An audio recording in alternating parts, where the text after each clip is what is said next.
De partout où vous nous suivez, bonjour et bienvenue à ce nouveau numéro qui passe en direct de la RTVA. Ce sont bien les amis de Jésus de l'école des dimanches de Barouti Tabernacle. Ils sont là, je les salue. Bonjour mes chers amis. Bonjour. Que Dieu vous bénisse. Amen. Je demanderai à chacun de vous de bien vouloir se présenter s'il vous plaît. On commence par Biabionso. Je m'appelle Biabionso José, je suis à la juridiction de Lemba 1. Je réponds au nom de Anto et bébé de la chanson de Lemba 1. Je réponds au nom de Kalan Paul de la juridiction de Lemba 1. Je m'appelle Gaël Bemi de la juridiction de Ngaba 1. Je réponds au nom de Christivine Lalula de la juridiction de Matete. Je réponds au nom de Becky Bajine de la juridiction de Ngaba 2. Je m'appelle Benoît Omaloking de la juridiction de Deux Bonhommes. Bien, vous comprenez que ce sont des enfants qui suivent leurs leçons de l'école des dimanches dans des différentes classes qui fonctionnent dans des juridictions.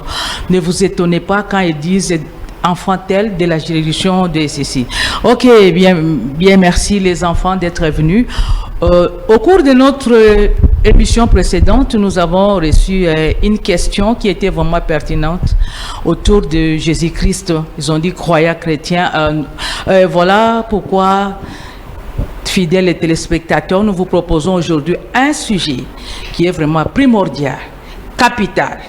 Et les amis qui sont avec moi sur ce plateau vont démontrer que Jésus-Christ est le véritable Dieu. Verset biblique à l'appui. Vous aurez appelé pour poser des questions aux enfants. Bien les amis, c'est parti avec notre sujet. Acclamez s'il vous plaît. Je venais de dire que Jésus-Christ, le véritable Dieu, c'est notre sujet d'aujourd'hui. Je m'en vais vous poser ma première question. Qui est Jésus-Christ pour vous? Ayez vos apaisements, chacun aura à répondre. Oui. Paul, tu peux parler? Jésus-Christ est notre Dieu. Ok. Vous continuez. Oui. Jésus-Christ est l'être suprême. L'être suprême? Oui. Non, laissez d'abord... bébé? Oui, je bébé. veux dire que Jésus-Christ est notre parent rédempteur. Parent rédempteur, oui. Bien sûr. Jésus-Christ est notre sauveur. Oui, derrière. Jésus-Christ est notre tout en tout. Le tout en tout pour toi, ok. Jésus-Christ est le roi des rois. Le roi des rois, oui. Jésus-Christ est le Seigneur des seigneurs. Le Seigneur des seigneurs. Oui, la suivante. Oui. Jésus-Christ est le Créateur. Oui. Continue. Jésus-Christ est celui qui existe par lui-même. Ah, qui existe par lui-même. Mais là, je ne sais pas, il n'y a que Dieu qui peut exister par lui-même, c'est ça, oui? Il y a ajouté. Passez le micro, s'il vous plaît. Jésus-Christ est notre Dieu. Oh là là, Jésus-Christ est notre Dieu. Ah, acclamez les amis. Bien. Tout ce que vous avez dit, les amis, c'est bien. Jésus-Christ est notre sauveur. Mais je retiens quelque chose. Jésus-Christ est notre Dieu. Bien. Ma question est la suivante. Ce concept de Dieu, qu'est-ce que cela représente pour vous? Un Dieu, c'est quoi? Qui est-ce que peut être appelé Dieu? Dieu, c'est quoi pour une personne? D'accord. Ah oui. Ok. Tu réponds, Paul? Tu as le micro, tu réponds. Dieu est celui qui ne dépend de personne. Qui ne dépend de personne. Ouais. Et Dieu est celui qui a amené toutes choses à l'existence. Qui a appelé toutes choses à l'existence. Oui. Dieu, c'est tout ce qu'on adore. Tout ce qu'on adore. Un objet d'adoration. Donc, une petite question, Biabionso, tu permets? Oui. Dieu est tout ce qu'on adore. Donc là, je vois qu'il peut y avoir plusieurs dieux. Parce que si moi j'adore ma voiture, comment je peux considérer cette voiture? Tout ce que j'adore. Bon, il y a des gens qui adorent, non? Oui. Tout ce qu'ils peuvent placer en première position, ils adorent. Maintenant, toi, tu viens de me dire que Dieu, c'est tout ce qu'on adore. Tout ce qu'on adore, c'est ça, hein? Oui. Donc il doit y avoir plusieurs dieux alors? Non, le problème est qu'il y a beaucoup de dieux avec les deux minuscules, mais avec les deux, parce qu'avec des minuscules, c'est l'objet d'adoration. Mais avec les deux majuscules, c'est le grand Dieu. L'être suprême. Oui. Ok, on peut acclamer les amis. Et avec, oui. Tu peux parler, mon ami. Oui, tu as le micro, tu parles. Dieu, premièrement, a existé par lui-même.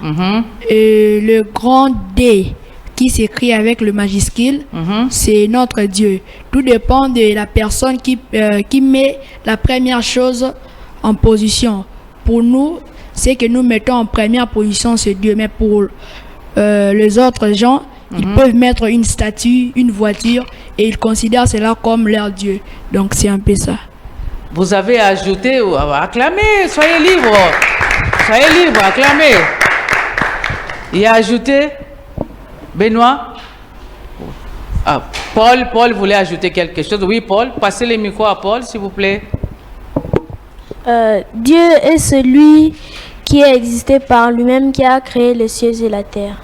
Il a créé les cieux et la terre. Ouais. Donc les petits dieux là existent quand même dans les cieux et la terre. On prend l'univers tout entier. Il y a quand même, comme vous avez dit là, des dieux de statues. Donc il y a des dieux. Aujourd'hui on va découvrir. Ne vous en faites pas, chers téléspectateurs. Nous sommes là pour vous et vous aurez tous vos apaisements après cette émission et une précision concise et nette autour de notre Seigneur et Sauveur Jésus-Christ. Oui. Tu avais à parler, mon ami, parle. Bon, ceux qui considèrent leur Dieu en deux minuscules, ce sont des dogmes. Il n'y a qu'un seul vrai Dieu, c'est Jésus. Bon, je ne sais pas. Tu voulais ajouter? Bon, comment la personne ne peut réaliser que ce que lui adore est un Dieu minuscule? Parce que toute personne à son Dieu, selon sa croyance. Alors, comment on peut différencier cela? Oui, Paul? Moi, je voulais juste dire que tout ce que quelqu'un met en premier lieu dans sa vie, c'est ça son Dieu. Bon, Maman Kalamba, j'aimerais aussi ajouter que à côté de Jésus, à l'exception de Jésus, il n'y a pas un autre vrai Dieu. Donc, le vrai Dieu, c'est Jésus-Christ. Ah, je vois que les amis ont acclamé à côté de Jésus. Tout celui qui existe, qui peut s'appeler ou s'être considéré comme Dieu, n'est qu'à côté. Il n'y a qu'un seul Dieu. Selon ce que les amis viennent de dire. Nous aurons à démontrer les versets bibliques. Ayez tous vos apaisements comme je l'ai dit. Oui, mes chers amis. Oui. Derrière toi, il y a quelqu'un qui exprime le désir de parler, oui. Tout ce qu'on adore s'appelle Dieu parce que Dieu veut dire un objet d'adoration. Mais nous, notre Dieu avec le 2 majuscule s'appelle Seigneur Jésus-Christ. Ah, Seigneur Jésus-Christ. Oui, Paul. Je voulais aussi ajouter que Dieu, c'est comme un nom commun. Les dieux, sont des objets d'adoration. Mais chaque Dieu a son nom. Il y a des dieux serpents, des dieux soleil, mais nous, notre Dieu, c'est le Seigneur Jésus-Christ. Ok, donc oui, les dieux soleil, les dieux, mais tous ces dieux-là, je pense qu'il y a, comme vous avez souligné, il y a un seul créateur. Donc je suppose que tous ces dieux-là, avec petit d minuscule, ont été créés par ces dieux-là. Comme vous avez souligné qu'il y a un seul Dieu créateur. Ok, les amis? Oui. Donc, Jésus-Christ, le véritable Dieu, voilà notre sujet. Si vous venez de nous suivre en cours, Jésus-Christ, le véritable Dieu. Nous continuons. Et mes chers amis, toujours dans le même ordre d'idées, pouvez-vous prouver que Jésus-Christ est Dieu? Parce que là, nous ne parlons pas seulement pour parler, mais nous devons en tout cas appuyer cela. Prouver que Jésus-Christ est Dieu. Vous confirmez ou vous réfutez. Voilà. Parce qu'il y a des amis qui nous suivent. Oui, tu peux parler, mon ami. Maman Kalamba, je confirme que Jésus-Christ est Dieu. Parce que dans 2 Corinthiens 5:19, il est écrit que Dieu était en Christ, réconciliant le monde avec lui-même. Cela signifie que Jésus-Christ est Dieu. Oui. Benoît, passez le micro à Benoît, s'il vous plaît. Je voulais juste compléter sur ce qu'il a dit pour prouver que Jésus-Christ est Dieu. Dans Hébreux 13:8, on dit Jésus-Christ est le même hier, aujourd'hui et éternellement. Oui, donc Jésus... s'il vit éternellement, c'est que c'est un Dieu, il n'a pas de fin, il ne peut pas mourir. Oui, mais vous allez le prouver parce que avec Abraham, il n'était pas là. Hein? Oui. Continuez à répondre. Je voulais ajouter que Dieu, c'est le créateur de toutes choses. Oui, bien sûr. Passez le micro, oui. Créateur de toutes choses, oui. Passez le micro. Passez le micro, s'il vous plaît. Moi, je voulais dire que Jésus est Dieu parce qu'en Colossiens 2:9, la Bible dit que toute la plénitude de la divinité était en Jésus. C'est ce qui fait de lui Dieu. Vous allez le prouver. Plénitude. Je suis en train de noter vos réponses et on y reviendra, oui. Oui, Paul. Becky, tu nous dis quoi là, oui. Si je ne me trompe pas, dans Colossiens 1:15, il est parlé de que Dieu est l'image du Dieu invisible. La seule personne qui peut être de Dieu, c'est Jésus-Christ. La seule personne visible alors de Dieu, hein, pour rectifier, ajouter. Oui. Moi, j'allais ajouter ceci, que autant de prophètes, par exemple le prophète Ésaïe, Jérémie, et quand il venait avec la parole, il disait « Ainsi dit le Seigneur ». Mais quand Jésus est venu, tandis que lui-même il était la parole, il avait dit « En vérité, je vous l'ai dit ». Et dans Jean chapitre 1, le premier verset dit ceci « Au commencement était la parole, et la parole était avec Dieu, et la parole était Dieu ». Cela prouve que Jésus-Christ est Dieu car il est la parole. La parole, voilà la parole, oui, la parole. Je vais vous insister sur la parole et la parole. Mais, écoutez, quand je rentre dans la Bible, à l'Ancien Testament, Dieu avait créé toute la création, non? C'était la parole, non? Que Dieu prononçait la parole. Maintenant, quand vous me renvoyez dans Jean, quand vous dites au commencement était la parole et tout ça, qu'est-ce que vous voulez me dire par là? La parole au commencement, oui? Mes chers amis, oui, Paul. Ça veut dire que Dieu lui-même, c'est la parole faite chair. Bon, là, je ne sais pas si les amis sont d'accord avec ce qu'il vient de dire ou quoi. Dieu lui-même est la parole. Les amis, qu'est-ce que vous dites? Maman Kalamba, j'aimerais aussi ajouter que Dieu dans le commencement est identique avec Jésus dans le Nouveau Testament. Là, ça mérite des acclamations. Hein? Oui, nous avançons. Vous avez dit que Dieu était là. C'est le même Dieu, hein? Le même Dieu qui est passé, la parole et tout ça. C'est un changement, je ne sais pas c'est quoi, comment vous pouvez qualifier cela. Dieu lui-même, la parole, mais je vois qu'il n'y a pas un peu de... Ça n'embrouille pas les gens qui nous suivent. Ne pouvez-vous pas me donner une explication claire ou être un peu plus explicite? Oui. Je vois bien. Oui, et bébé, passez le micro à bébé. Et bébé veut nous dire quelque chose. Je voulais dire que c'était un changement. Je voulais dire que c'était un changement de nom. Changement de nom. Oui, et bébé nous dit que c'est un changement de nom. Oui, bien ça. Vous avez perdu votre fil d'idée. Oui, répondez. Hein? J'allais dire que le Dieu et le Seigneur Jésus-Christ, c'est seulement une seule personne. Vous allez nous prouver, hein, les amis. Vous allez nous prouver. La même personne. C'est seulement la même personne parce que Dieu signifie objet d'adoration. Oui. Mais le nom propre, c'est Seigneur Jésus. Le nom propre. Maintenant, ça devient un nom propre. Bon, nom propre. Oui, vous allez nous le prouver. Oui. Becky, le nom propre, on me dit que le nom propre, c'est Jésus. Je voulais juste ajouter que Dieu, c'est un nom commun qu'on donne à tout objet d'adoration, mais Jésus-Christ, c'est le nom du véritable Dieu. Et puis, il n'y a pas de quoi s'embrouiller. Il n'y a pas de quoi s'embrouiller. Hein? Oui, c'est juste que Dieu, c'est un nom commun qu'on donne à tout objet d'adoration, mais Jésus-Christ, c'est le nom du véritable Dieu. C'est juste ce que j'allais dire. Jésus-Christ est Jéhovah, voilà, Jéhovah. Je vois Becky qui... Non, Becky, tu peux passer à quelqu'un d'autre et après on te renvoie le micro pour répondre. Je vois, il y a bien ceci. Paul aussi voulait répondre. Oui, Paul. Je voulais juste dire que à l'Ancien Testament, on voit qu'il est parlé toujours de Jéhovah, que Dieu apparaît au prophète Moïse par le nom de Jéhovah. Mais dans le Nouveau Testament, c'est écrit Jésus. Ce que maintenant je voulais dire en bref, c'est que Jéhovah de l'Ancien Testament, c'est Jésus-Christ dans le Nouveau Testament. Oui, existe-t-il un lien entre Jéhovah et Jésus, comme dans le même cadre, donc disons dans le même ordre d'idées, comme tu venais de le dire? Ah oui, Maman Kalamba. Le lien entre Jéhovah de l'Ancien Testament et Jésus. Oui. Bon, le lien entre Jéhovah de l'Ancien Testament et Jésus, c'est seulement que Jésus et Jéhovah, c'est le même être.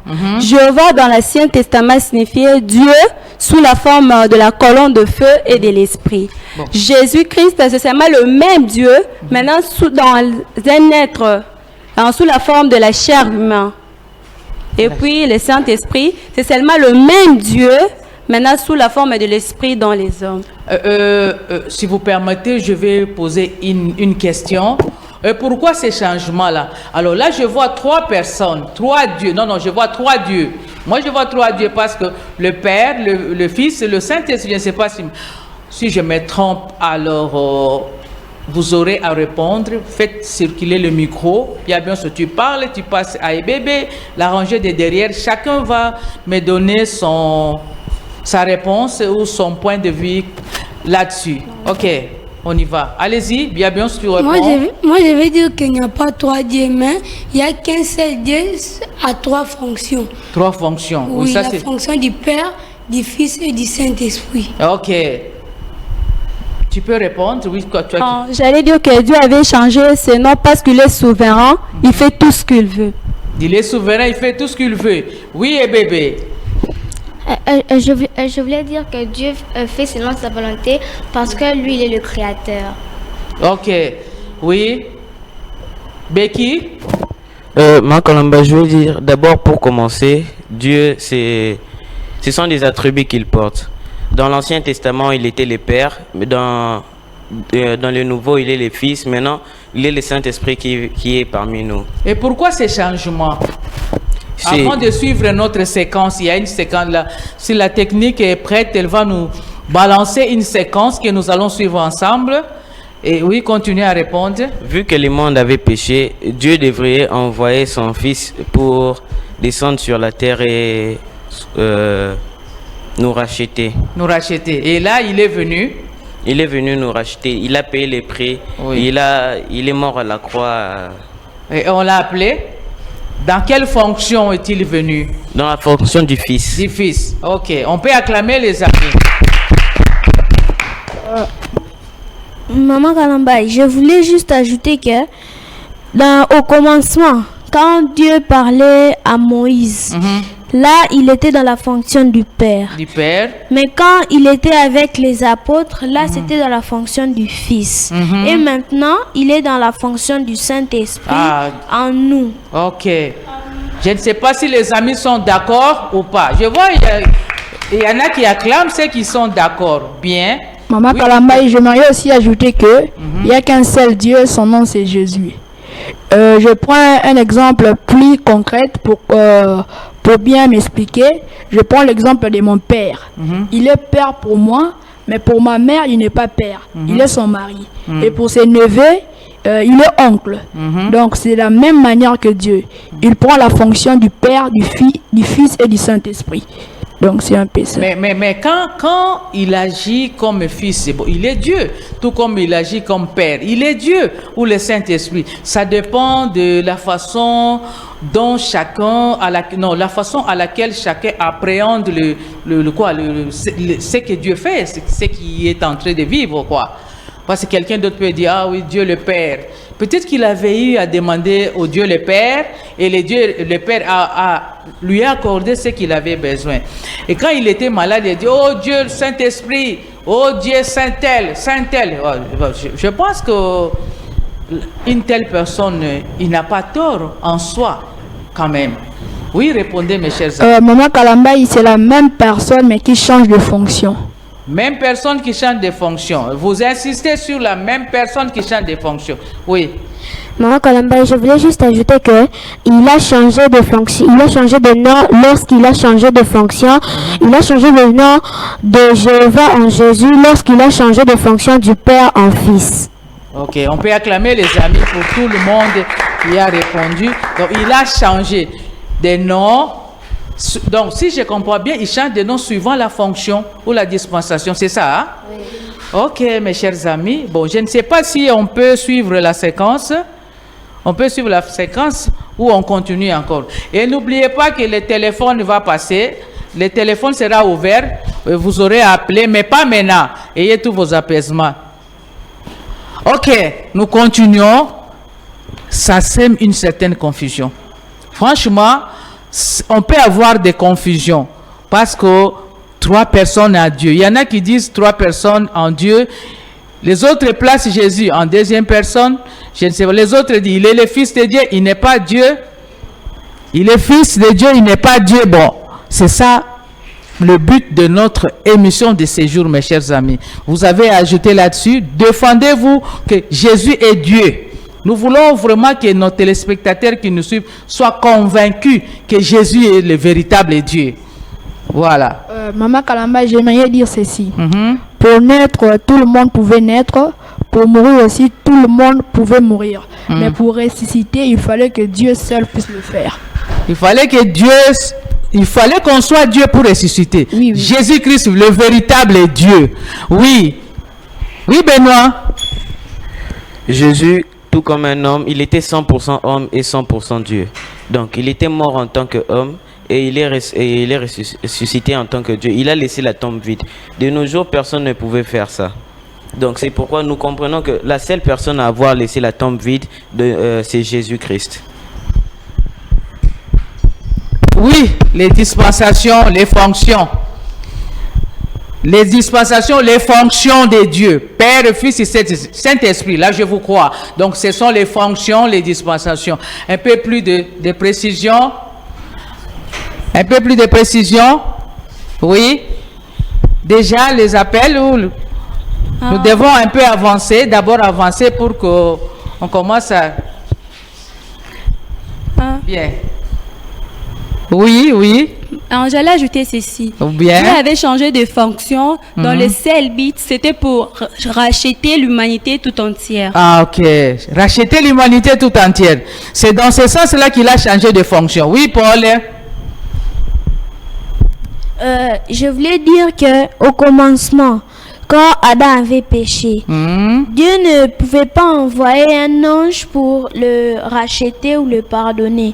Il devait descendre lui-même parce que c'est lui-même qui a mis la loi et puis ce n'est pas aussi l'ange qui a péché.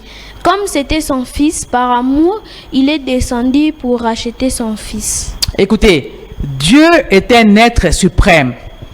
Il a le vouloir et le pouvoir. C'est juste, n'est-ce pas, les amis?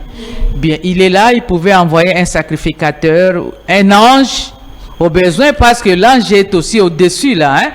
Il pouvait aussi envoyer un ange pour accomplir cette mission. Vous ne trouvez pas ça, les amis? Vous ne trouvez pas que l'ange aussi pouvait très bien accomplir cette mission, n'est-ce pas? Je vois Becky qui n'est pas d'accord. Oui, prenez le micro, répondez. Répondez, s'il vous plaît.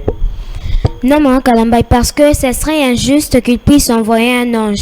Parce que ce n'était pas l'ange qui avait mis la loi et ce n'était pas lui qui avait péché.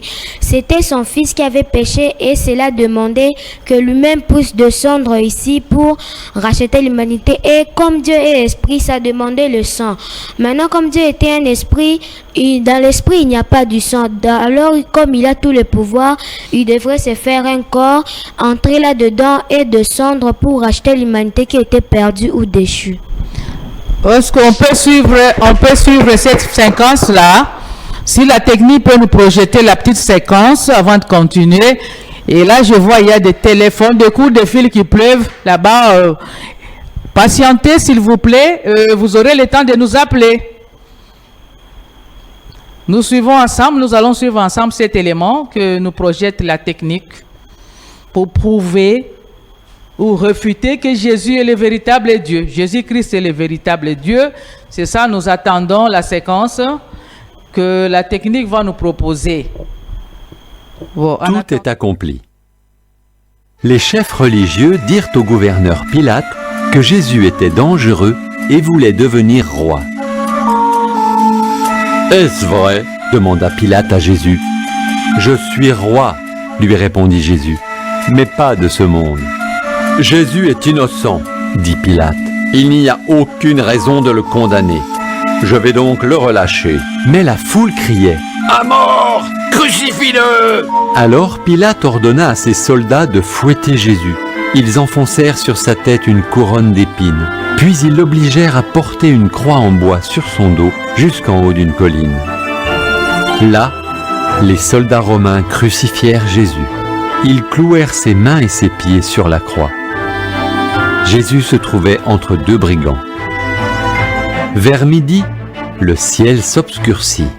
Les amis de Jésus pleuraient. Les chefs religieux, eux, se moquaient. « Tu as sauvé d'autres personnes, sauve-toi toi-même » Jésus pria. « Paix, pardonne-leur. » Au moment de mourir, Jésus dit « Tout est accompli. » C'est ainsi qu'il acheva ce qu'il était venu faire par amour pour nous.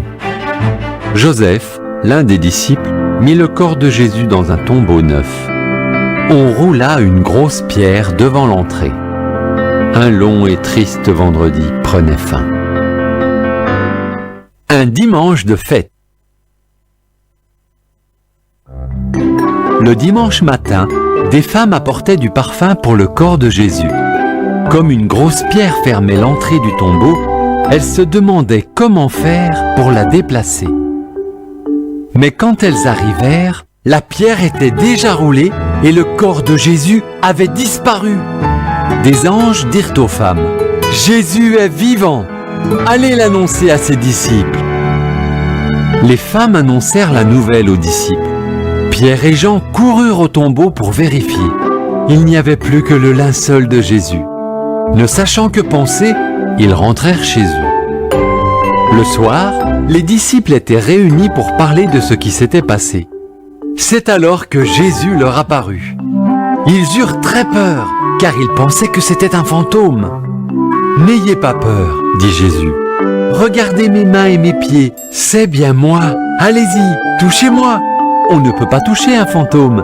Et les fantômes ne mangent pas, mais moi, j'ai faim. » Jésus mangea du poisson, puis il leur parla. Les textes de la Bible sont clairs. Le Sauveur devait souffrir et mourir avant de ressusciter des morts. Puis Jésus confia à ses disciples la mission d'annoncer la bonne nouvelle dans le monde entier. Grâce au sacrifice de Jésus, Dieu peut pardonner les péchés de tous ceux qui se tournent vers lui. La Bible pour les enfants, téléchargez-la immédiatement. Elle est gratuite.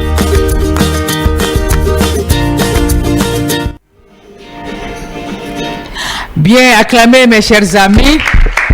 Nous revenons sur ce plateau après avoir suivi cet élément. Alors, mes chers amis, quels sont vos commentaires là-dessus? Nous avons suivi ensemble l'élément. J'espère que vous avez retenu quelque chose. Toujours pour appuyer notre sujet du jour. Jésus-Christ, le véritable Dieu. Alors, je pose une petite question. Comment ça s'est passé les rachats? Essayez un peu d'expliquer. Et après, vous allez me prouver, verset biblique à l'appui, s'il y a des versets clés, ou je ne sais pas, appuyez vraiment que Jésus-Christ est Dieu, parce que vous pouvez parler, tout le monde peut dire, ah, ceci, c'est la mère, que la Bible parle. Voilà. Oui. Je commence par Paul qui est à côté de moi ici. Les micros de devant restent ici et celui de derrière sur à la rangée là, oui. Maman Kalamba, je voulais juste dire que Jésus était né de la Vierge Marie. Ensuite, comme il était venu pour acheter ses enfants, on l'avait crucifié. Quand on l'avait crucifié, comme on l'a vu dans l'élément, il avait dit que tout est accompli. C'est là que le rachat était fait. Ah, les rachats, tout est accompli, c'est ça les rachats. Acclamez quand même parce qu'il s'agit du rachat. Hein? Oui. Le suivant ou la suivante? Il y a un micro derrière. Oui. à la croix, tout était accompli. Jésus avait payé les prix pour nous et c'était public. Donc, il n'y avait même pas moyen de douter. Donc, c'est un peu ça. C'est ça le rachat. Publiquement, le prix a été payé. Un homme qui s'est mouru, vous dites que le prix a été payé, ça faisait pitié, hein? On paye les prix par de l'argent, on donne des gages et tout ça. Maintenant, cette fois-là, c'est toute une vie humaine qui s'en va comme ça. Un innocent a plus forte raison. Oui. Oh, parce que ça demande le sang. Il fallait que ça puisse couler pour prouver que le pardon de péché a été réglé.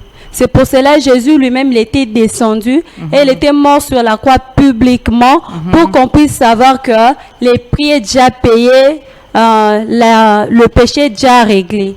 Plus de doute. Donc quelqu'un, une personne qui se mourait là et toute la nature était fâchée, hein? Si les hommes se réjouissaient, mais ça me rappelle que toute la nature était fâchée, toute la création était fâchée. La lune, le soleil, je sais pas moi, le rocher, tout. Mais c'est quelque chose d'extraordinaire. Oui, je vous attends, mes chers amis, je vous suis. Parlez. Celui qui veut parler, parle. Hein? Premièrement, j'aimerais commencer par définir ce mot rachat. Rachat. Amené à la position originale. Donc, quand l'homme était tombé au ciel, sur la terre, sous la terre, personne n'était trouvé digne. C'est pour cela Jésus, par son amour, il a laissé le trône, il est descendu sur la terre, il a pris notre place et à la croix, il a réglé la question du péché, il a payé les prix. C'est pour cela que nous lui appelons le Sauveur. Le Sauveur. Ah, il a payé les prix. Et je retiens un amour. Je retiens un mot là. Vous m'avez parlé de l'amour. Je ne sais pas si Becky, tu as quelque chose à ajouter là-dessus. Il parle de l'amour. C'est au nom de l'amour qu'il est venu. Mais c'était dur quand même. Je ne sais pas si ce Dieu-là peut sacrifier son fils comme ça. Alors qu'il y avait des... On pouvait prendre un agneau. Au début, il a pris un agneau lui-même. Hein? Becky, tu ne trouves pas? Oui, c'était dur, mais il devrait quand même le faire parce que il avait de l'amour pour nous. Il devait quand même le faire pour nous sauver, nous, ses enfants qui étaient perdus. Et avec le grand amour qu'il a, il a sacrifié sa vie, il a donné son sang à la croix. Au nom de l'amour qu'il a, il a sacrifié sa vie, il a donné sa vie à la croix pour que nous puissions être sauvés. Au nom de l'amour, tu dis? Oui. Au nom de l'amour. Oui, c'est tout, hein? C'est tout. C'est tout? Ok. Mais les sangs des sacrifices qu'on donnait là-bas ne pouvaient pas servir à quelqu'un. Hein, les sangs. Et les sangs des sacrifices. Et vous voulez les sangs de Jésus. C'est précieux, les sangs de Jésus. Je ne sais pas, hein? Oui? Maman Kalamba, j'aimerais ajouter aussi que aux temps anciens, on prenait l'agneau et on lui offrait en sacrifice. Et ces sangs-là couvraient simplement le péché. Mais quand Jésus s'est sacrifié à la croix, son sang a réglé la question du péché et il a ôté le péché. Ah là là là là là là. Il a ôté les péchés, il a réglé les problèmes du péché. Je pense que dans quelques minutes, peut-être, nous pouvons prendre, avant qu'on ne puisse prendre nos téléspectateurs, sur le numéro qui apparaît au bas de votre petit écran, vous pouvez continuer à parler. Verset biblique, nous sommes maintenant dans les versets bibliques qui prouvent. Entre-temps, je ne sais pas si les téléspectateurs peuvent appeler. On répond oui, oui. Des versets clés alors. Oui, oui. D'accord. Allez-y, on gagne du temps. Jean, dans Ésaïe chapitre 9, le verset 5 dit ceci, que car un enfant nous est né, un fils nous est donné, et la domination reposera sur son épaule. On l'appellera admirable, conseiller, Dieu puissant, Père éternel, Prince de la paix. Cela signifie et prouve que Jésus-Christ est bel et bien le vrai, le véritable Dieu. Oui, Paul. Je voulais aussi ajouter que dans Hébreux 13:8, il est dit que Jésus-Christ est le même hier, aujourd'hui et éternellement. C'est le Dieu qui peut être le même hier, aujourd'hui et éternellement. Aucun homme ne peut l'être. Oui. J'aimerais aussi ajouter dans 2 Corinthiens 5:19, il dit quoi? Il est dit que Dieu était en Christ, réconciliant le monde avec lui-même. Donc Dieu est le Dieu véritable et le véritable Dieu c'est Jésus-Christ.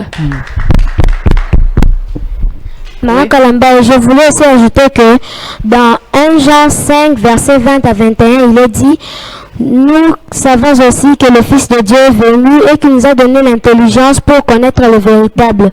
Et nous sommes dans le véritable en son Fils Jésus-Christ. Au verset 21, il est encore dit: c'est lui le Dieu véritable et la vie éternelle. Oh là là, la vie éternelle. Nous vous rappelons que cette émission passe en direct. Vous pouvez nous appeler pour poser vos questions, si vous le voulez bien, ou vos préoccupations. Entre-temps, les amis sont en train de prouver, verset biblique à l'appui, que le véritable Dieu, c'est Jésus-Christ. Oui, continuez à parler, mes chers amis. Il y a aussi dans Colossiens 1,15, si je ne me trompe pas. Qui nous dit quoi, mes chers amis? Qui dit que il est l'image du Dieu invisible. Mais l'image de Dieu invisible. Mais les dieux là, une petite question qui me passe par l'esprit là. Les dieux là, invisibles, il était avec Abraham, il s'appelait Je suis. Je ne sais pas si on peut ramener les mêmes. Il y a une ressemblance dans tout ce qui était, Dieu l'a été, et en Jésus bien sûr. Ou des attributs, ou des ressemblances. Oui, continue. Tu peux passer à quelqu'un d'autre, oui? Ou tu continues à parler, alors tu continues à parler. Je voulais juste ajouter que au temps de Moïse, il s'était présenté comme Je suis. Au temps de Paul aussi, il s'est présenté comme Je suis.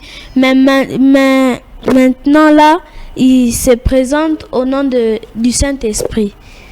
Du Saint-Esprit. Ok, passez d'abord. Donnez l'occasion aux autres de répondre. Oui, passe à bébé qui est à côté de toi. Il y a un micro derrière.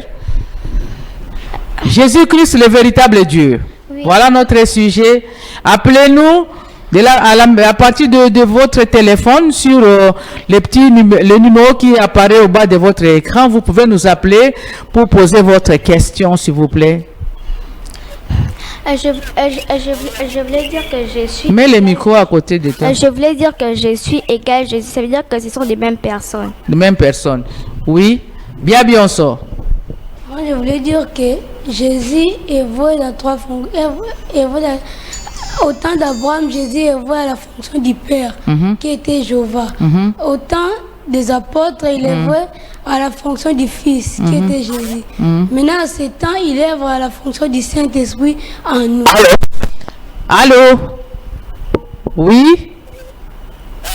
Il y a quelqu'un au bout de fil. Allô, nous vous écoutons, vous êtes en direct. Bonjour. Il est parti. Oui, Maman Kalamba, j'allais ajouter ceci. Qu'au commencement, la Bible dit que l'Esprit de Dieu s'est mouvé au-dessus des eaux. Mais dans le Nouveau Testament, la Bible dit encore que Jésus-Christ avait marché sur l'eau. C'est un peu ça, une ressemblance. Cela prouve que Jésus-Christ est Dieu. Allô? Vraiment? Moi aussi, j'appelle, je vous accompagne. Allô? Oui, bonjour. Moi, je voulais poser la question à propos de Jésus. Que signifie Jésus? Pouvez-vous répéter votre question, s'il vous plaît?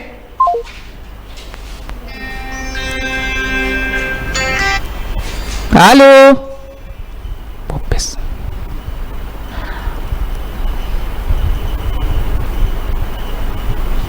Allô? Il est parti. Bien, nous continuons, il est parti. Oui, vous avez dit que je sais que Jésus a marché sur les eaux. Mais Paul aussi a essayé, hein? Paul aussi a essayé de marcher, mais ça n'a pas marché. Il a douté, il a fini par douter. Oui, un autre attribut ou ressemblance.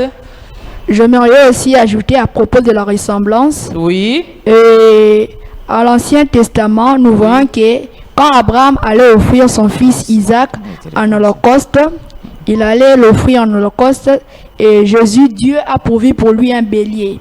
Donc, il est le Jéhovah Jireh. Ah, le Jéhovah Jireh. Ok. Ok. Jéhovah Jireh. Une autre ressemblance, les amis, parce que on nous suit à la maison. Allô? Allô? Oui, bonjour. Bonjour. Bon, maman, je voulais juste féliciter les enfants. En tout cas, les enfants sont vraiment intelligents. Oui. Parce que, tout justement, je voulais dire, lorsque Jésus était assis sur sa trône, c'est par là qu'on lui appelait Jésus le Père, le Dieu le Père. Lorsqu'il était venu encore pour la deuxième fois mourir pour nos péchés, c'est ça qu'on lui appelait Jésus. Après avoir mouru et rentré là au ciel, c'est par là qu'il disait Jésus, Dieu le Saint-Esprit. C'est pas pour dire qu'ils sont au nombre de trois, c'est le même Dieu qui travaille. Dans son trône, il est Dieu le Père. Lorsqu'il était là pour mourir à cause de notre péché, il est le Fils.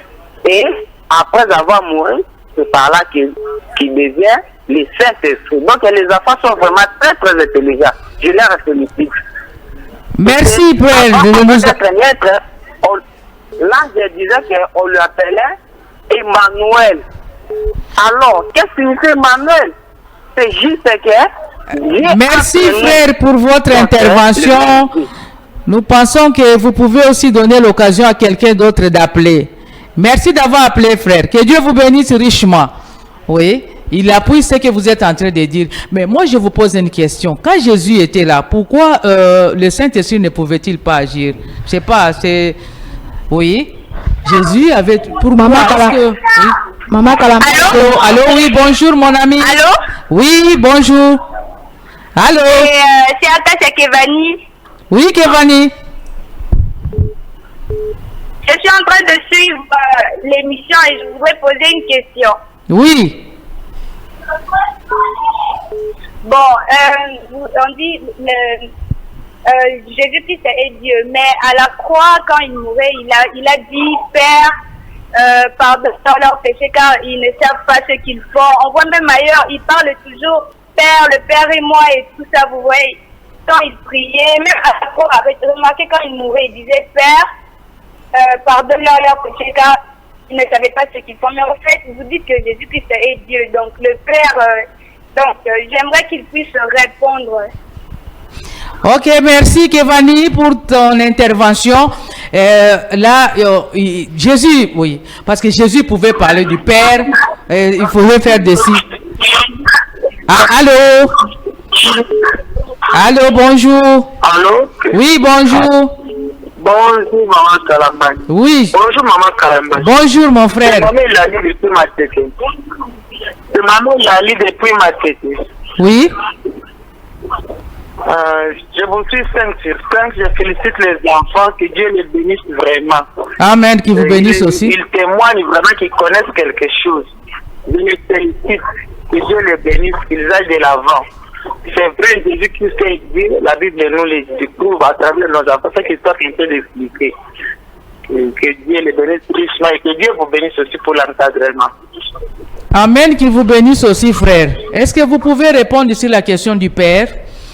La personne qui a posé la question voudrait savoir, Jésus, à la croix, il a dit, Père, je remets toutes choses entre tes mains, tout ça. Pourquoi quelquefois Jésus parle du Père et lui qui était fils? Vous pouvez donner des précisions là-dessus? Oui, derrière, passez le micro, s'il vous plaît. C'est Gaël? Oui, oui, Gaël. Non, je voulais dire ceci, que le Père, il était dans le Fils. Car Jésus-Christ, il avait toute la plénitude de la divinité. Quand il mourait sur la croix, il était 100% homme, en même temps 100% Dieu. 100% homme, 100% Dieu. Je vois Benoît qui a ajouté. Oui, Benoît. Je veux dire que Jésus, quand Dieu est dans les fils, et Jésus lui-même a dit, c'est lui qui m'a vu, a vu les pères. Philippe même qui demandait à Jésus, Maître, montre-nous les pères et cela nous suffit. Jésus lui répondit et dit, depuis longtemps que je suis avec vous, vous ne reconnaissez pas toujours les pères. Ce qui veut dire que le Père était en Jésus. Les pères étaient en Jésus, comment? C'est la question qu'on peut se poser. Comment? Il y en a qui ne comprennent pas. Allô? Quelqu'un au bout de fil? Allô? Bonjour. Oui, continue à répondre, oui. Je voulais ajouter que toute la plénitude était en Dieu. Quand il a quitté la fonction du Père en Fils, toute la plénitude du Père est entrée dans le Fils, dans le corps. Et quand il était sur la croix, il était le Fils, bien sûr, mais il avait aussi le Père en lui, qui le parlait et qui lui aussi pouvait poser des questions. Alors pourquoi donc c'est Dieu qui se mourait à la croix? C'est Dieu qui se mourait? C'est Dieu ou c'est le Fils qui se mourait là? Parce qu'il dit, Père, il remet son esprit, si j'ai bien suivi la question, il remet son esprit entre ses mains. Et c'est le Père qui se mourait ou le Fils? Parce que vous dites, il était Dieu dans sa plénitude. Oui, Benoît. Non, Gaël, oui, Gaël. Maman Kalamba, j'aimerais dire ceci, que ce n'était pas deux personnes, c'était une personne. Le Père était dans le Fils. Et où est-ce que vous mettez le Saint-Esprit en ce moment-là? Le Saint-Esprit ne s'est pas encore répandu en ce moment-là, parce que le Saint-Esprit devait attendre que Jésus-Christ puisse mourir pour que le Saint-Esprit vienne dans l'Église. Ah, ok. Bien, alors les amis, vous acclamez. Je ne sais pas si bien sera ajouté. Il a déjà dit. Il a dit ce que tu as. Ok, tu as pris ce qu'il a dit. Bon, maintenant, parlons un peu du Saint-Esprit. Alors, en attendant que les questions nous arrivent, parlons du Saint-Esprit. Parce que vous avez dit que le Saint-Esprit ne s'était pas encore manifesté. Maintenant, que fait le Saint-Esprit dans l'homme? Parce que nous avons un Dieu comme Jésus, mais où est la place du Saint-Esprit et comment agit-il? Oui. Tu passes la question à quelqu'un d'autre, tu vois. Quand Jésus montait vers les ciels, il dit à ses disciples, je m'en vais vers les Pères et je vous enverrai les consolateurs. Donc, les Saint-Esprit et les consolateurs. Et Jésus avait la plénitude, donc toute la plénitude en lui. Quand Jean-Baptiste les baptisait, c'est Jean-Baptiste qui a présenté Jésus. Mais après un temps, quand il a fini de les baptiser, la plénitude du Saint-Esprit était entrée dans Jésus. Après qu'on on a mis Jean-Baptiste en prison. En le mettant en prison, il envoie ses disciples pour demander si c'était Jésus le Messie ou devant attendre notre. Donc, la petite portion que Jean-Baptiste avait devrait entrer pleinement en Jésus. C'est pourquoi quand Jésus montait, il a envoyé les saints qui s'étaient divisés en... Allô, mon frère, je vous écoute, bonjour. Allô, Maman Kalamba. Ma question est que je voulais savoir ce que signifie Jésus-Christ. Qu'est-ce que signifie? Qu'est-ce que signifie Jésus-Christ? Frère, vous voulez savoir qu'est-ce que signifie Jésus-Christ? Oui. C'est ça? Qu'est-ce que signifie Jésus-Christ? On va vous répondre. Oui. Jésus-Christ signifie le Dieu sauveur. Paul, tu voulais ajouter?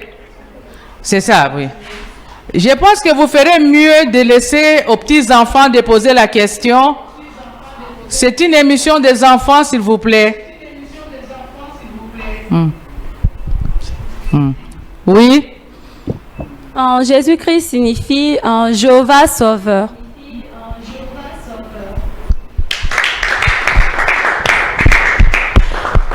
Et comment le Saint-Esprit agit-il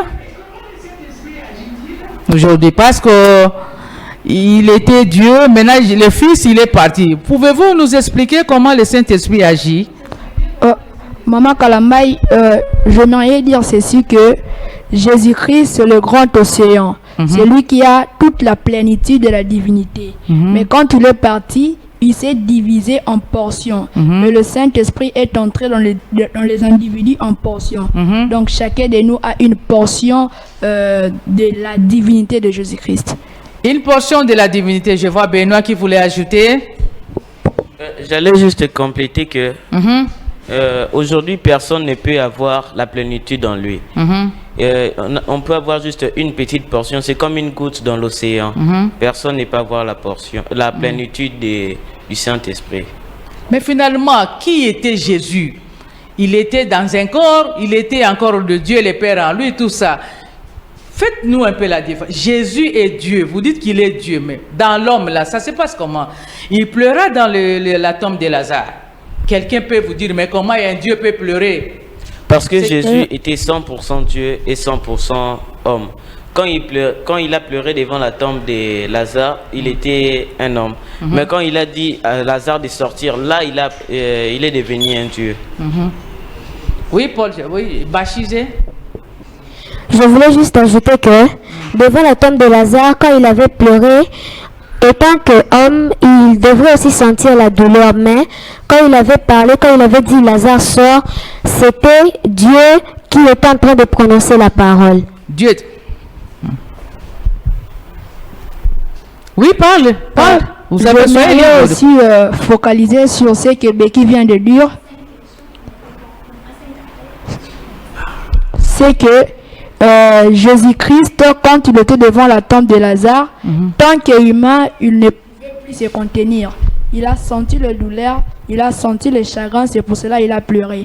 Mais quand il était rentré dans sa nature de la divinité, il n'avait plus pleuré, il a prononcé la parole et Lazare était sorti. Et moi aussi, je vous accompagne. Oui, alors là, nous pouvons prendre 5 questions. Nous allons répondre. Allô? Oui, bonjour. Oui, je vous écoute, bonjour. Oui, c'est toujours maman Elali a dit ma tête. Oui. Maman Elali. Oui, je voudrais répondre maman Elali. Oui, que Dieu te bénisse, maman Elali. Amen, qui te bénisse aussi. Je voudrais répondre au frère là qui venait d'appeler les enfants, qui voulait savoir qui est Jésus. Les enfants ont bien expliqué clairement qui est Jésus. Leur niveau nous explique très bien. Il veut encore compliquer pourquoi. Les enfants nous expliquent tout le monde qui c'est clair. Avec la bouche de la Bible. Clair. Pourquoi compliquer encore les enfants? Les enfants ont très bien expliqué. Moi, je félicite les enfants. Merci pour cette précision, maman Elali. Merci beaucoup. Et notre appel, s'il vous plaît. Allô? Nous sommes prêts à recevoir vos questions, s'il vous plaît. Nous tendons vers la fin. Entre-temps, les amis peuvent commencer à parler. Allô? Allô? Oui, bonjour. Oui, c'est au fan de Quilling, maman. Oui. Je voulais juste demander aux enfants pourquoi souvent quand Jésus guérissait, il disait ne dites pas aux gens ce qui s'est passé. Comment un Dieu qui guérit, il est vrai que les gens savent qu'il a guéri. Et puis deuxièmement, je voulais aussi savoir quand est-ce que le Saint-Esprit était venu. C'est juste ça. Le Saint-Esprit, quand est-ce que le Saint-Esprit... La première question, s'il vous plaît, vous sortez un peu entrecoupé. La première question disait quoi? Elle est partie, c'est une dame. Bon, répondons. Quand est-ce que le Saint-Esprit est descendu, les amis? C'est ça la question. Bon, on peut passer à bébé. Le Saint-Esprit est descendu quand? Le Saint-Esprit était descendu lorsque Jésus avait changé de fonction. C'était quand? Quand précisément? C'est ce qu'on voulait savoir. Quand précisément? Oui, tu réponds. C'est le jour de la Pentecôte que le Saint-Esprit était descendu. Le jour de la Pentecôte, je pense que vous êtes satisfaite, ma soeur. Le Saint-Esprit est descendu le jour de la Pentecôte. Est-ce que vous pouvez lui rappeler la petite histoire, comment ça s'est passé? La promesse de Jésus, peut-être? Oui, oui. Je voulais ajouter ceci. Quand Jésus, après sa résurrection, Jésus avait promis à ses disciples de rester et d'attendre le consolateur dans la chambre haute. Et puis quand Jésus est parti, il s'est enlevé au ciel. Il avait promis qu'il enverrait le Saint-Esprit. Alors, quand les disciples étaient restés dans la chambre haute, ils attendaient la venue du Saint-Esprit. Et puis le Saint-Esprit était venu comme Jésus l'avait promis, parce que Jésus-Christ n'est pas un homme pour mentir, ni un fils de l'homme pour se repentir. Il tient donc à ses promesses. Jésus-Christ n'est pas un homme pour mentir, il tient à ses promesses. Le Saint-Esprit est bel et bien descendu au jour de la Pentecôte. Allô? Allô? Allô, oui, bonjour. Allô, bonjour. Bonjour, vous êtes en direct. Quelle est votre préoccupation, s'il vous plaît? Oui, je voulais tout simplement répondre à notre frère qui a demandé cette question. Qu'est-ce que signifie Jésus-Christ? Jésus-Christ, on appelle Jésus-Christ Jésus qui est crucifié. C'est une bonne réponse pour que les frères le sachent à partir d'aujourd'hui. Oui, je pense que... merci frère pour votre intervention. Je pense que nous tendons vers la fin. Peut-être les amis peuvent nous dire quoi? Toujours au sujet du Saint-Esprit, comment il agit. Là, vous devez peut-être nous dire que voilà ce qu'il a fait. Je sais qu'ils étaient dans la chambre haute, comme vous le dites, vous l'avez dit. Maintenant, comment il a commencé à agir pour prouver que c'est le même Dieu, le Saint-Esprit, oui. Après, quand ils étaient dans la chambre haute, Dieu les avait dit qu'ils attendent d'abord jusqu'à ce que la puissance viendra. Quand la puissance viendra, c'est là qu'il les avait dit qu'ils aillent prêcher partout dans le monde la bonne nouvelle de Dieu. Aujourd'hui aussi, le Saint-Esprit qui est en moi peut agir sous forme, par exemple, le pasteur Barouti. Il fait des miracles. C'est pas par lui-même, mais c'est par le Saint-Esprit de Dieu. C'est le Saint-Esprit qui est en lui qui fait que cette puissance-là puisse agir. Bon, avec les disciples, est-ce que c'était prouvé que c'était vraiment le même Jésus qui agissait? Maman, non, passe à quelqu'un d'autre, s'il vous plaît. Oui, oui. Oui, passez un peu au coin ici. Oui, mon ami qui est au coin là, il peut répondre. Oui, oui.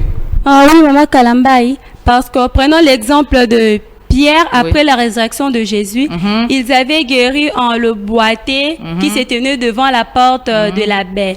Cela prouve que c'est le même Saint-Esprit parce que quand Jésus était sur la terre, il avait fait marcher aussi les boiteux. Et puis quand il est parti, le Saint-Esprit en eux, c'est la même chose. Ils ont guéri aussi le boiteux qui s'est tenu devant la porte de la belle.